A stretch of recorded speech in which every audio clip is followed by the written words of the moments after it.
स्याह रंग की जदीद मॉडल की बड़ी सी कार अक्रेमियन दारुल हुकूमत वेलिंगटन की सड़क पर खासी तेज रफ्तारी से दौड़ती हुई आगे बढ़ी चली जा रही थी। ड्राइविंग सीट पर एक बावर्दी ड्राइवर मौजूद था, जबकि अगली सीट पर एक उधेड़ उम्र गंजेसर वाला आदमी, जिसकी आंखों पर नफीस फ्रेम का नजर का चश्मा लगा हुआ था, बैठा हुआ था। उसके चेहरे पर गहरी संजीदगी थी। ये अक्रेमिया की रेड जीरो एजेंसी का सरबराह माइकल फॉक था। रेड जीरो एजेंसी अक्रेमियन दिफा से मुंसलिक थी और इस एजेंसी का काम अक्रेमियन दिफाई तनसीबात और अक्रेमिया की टॉप सीक्रेट दिफाई लेबार्टरियों की हिफाजत था। इस एजेंसी को कायम हुए कई साल हो गए थे और इस एजेंसी में अक्रेमिया की तमाम एजेंसियों से ऐसे एजेंट्स मुंतखब किए गए थे जिनकी कारकर्दगी टॉप पर थी। माइकल फॉक पहले अक्रेमिया की ब्लैक एजेंसी का सरबराह था, जिसे अक्रेमिया की सबसे ताकतवर एजेंसी समझा जाता था। सरबराह बनने से पहले वो अक्रेमियन ब्लैक एजेंसी का सबसे टॉप एजेंट भी रहा था। रेड जीरो एजेंसी बराह रास्त अक्रेमिया की डिफेंस काउंसिल के मातहत थी और काउंसिल का सरबराह उसे डील करता था। डिफेंस काउंसिल का सरबराह कमांडर कहलाता था और मौजूदा सरबराह का नाम रिचर्ड था और वो कमांडर रिचर्ड कहलाता था। फॉक उस वक्त कमांडर रिचर्ड की कॉल पर ही काउंसिल के हेड ऑफिस जा रहा था और फिर थोड़ी देर बाद कार एक इमारत में दाखिल हुई और एक बरामदे के सामने जाकर रुक गई। बज़ाहिर ये अक्रेमिया का आम सा फौजी दफ्तर था, लेकिन उसके नीचे तहखानों का जाल फैला हुआ था जिसमें डिफेंस काउंसिल का ऑफिस था। थोड़ी देर बाद माइकल फॉक एक कमरे के बंद दरवाजे पर पहुंच गया, जिसके बाहर दो मुसल्लह फौजी मौजूद थे। इन दोनों ने माइकल फॉक को इंतहाई मुअद्दबाना अंदाज में सलाम किया। सर, चीफ मीटिंग रूम में मौजूद हैं। उनमें से एक ने मुअद्दबाना लहजे में कहा तो माइकल फॉक सर हिलाता हुआ आगे बढ़ गया और फिर थोड़ी देर बाद वो एक और कमरे में दाखिल हुआ तो इसने कमांडर रिचर्ड को वहां मौजूद पाया। आओ फॉक, बैठो। कमांडर रिचर्ड ने मुस्कुराते हुए कहा और माइकल फॉक सलाम करके खाली कुर्सी पर बैठ गया। आप यहाँ मीटिंग रूम में मौजूद हैं, क्या कोई मीटिंग है? माइकल फॉक ने हैरत भरे लहजे में कहा। ओह नहीं, अलबत्ता जो बातचीत तुमसे करनी है उसके लिए ये कमरा ज्यादा महफूज है, कमांडर रिचर्ड ने जवाब दिया तो माइकल फॉक के चेहरे पर संजीदगी और ज्यादा गहरी हो गई।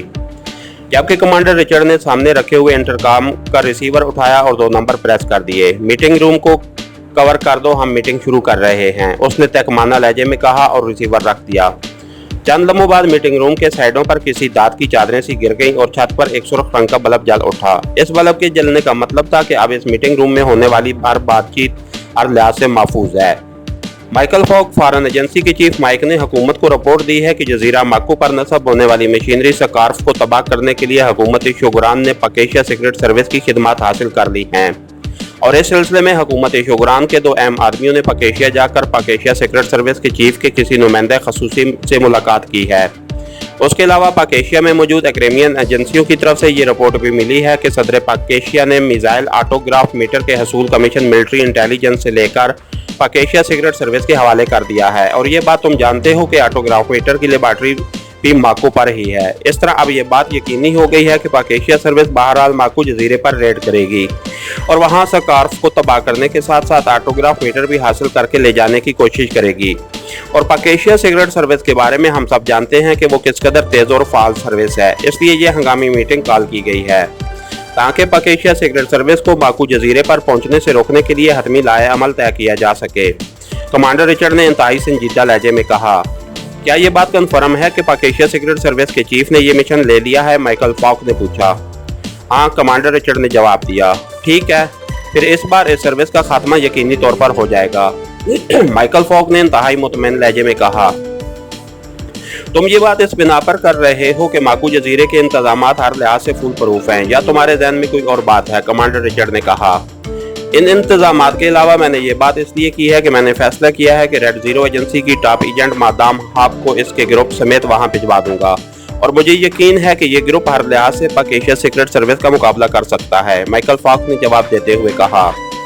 हाँ, तुम्हारी बात दुरुस्त है, ये वाकई इस काबिल है कि पकेशिया सीक्रेट सर्विस का मुकाबला कर सके, कमांडर रिचर्ड ने मुतमईन लहजे में जवाब देते हुए कहा। आपके जहन में कोई और तजवीज़ हो तो बता दें, माइकल फॉक ने कहा। नहीं, मैं इस मामले में किसी किस्म की मुदाखलत नहीं करना चाहता। हुकूमत अक्रेमिया को हर लिहाज से रेड जीरो एजेंसी पर मुकम्मल एतमाद है। मैं सिर्फ ये तुम्हें बताना चाहता हूँ कि इस बार तुम्हारा मिशन सिर्फ मार्को जजीरे का दिफा नहीं है, बल्कि इस बार आला सतह पर फैसला किया गया है कि पकेशिया सीक्रेट सर्विस का खात्मा कर दिया जाए ताकि हमेशा के लिए इस अजाब से निजात हासिल हो जाए। इस सर्विस की वजह से अक्रेमिया मुस्लिम ममालिक के खिलाफ खुलकर काम नहीं कर सकता क्योंकि ये लोग सिर्फ पाकिस्तान तक ही महदूद नहीं रहते, बल्कि जहाँ भी किसी मुस्लिम मुल्क का कोई मसला हो या मुस्लिम ममालिक का मुश्तरका मसला हो, ये सर्विस हमेशा मैदान में उतर आती है।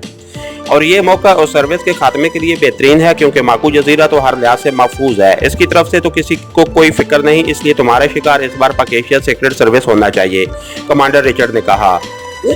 ऐसा ही होगा जनाब, मैं आपको जल्दी कामयाबी की नवीद सुना दूंगा। अब इजाजत, फॉक ने कहा।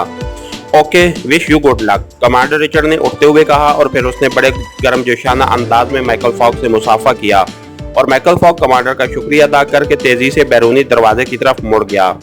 इसके साथ ही हमारी आज के एपिसोड का इख्तिताम हुआ। कहानीकार चैनल को लाइक कीजिए, सब्सक्राइब कीजिए और बेल आइकन को प्रेस कर दीजिए ताकि हर आने वाली नई वीडियो आप तक बर वक्त पहुंच सके। शुक्रिया।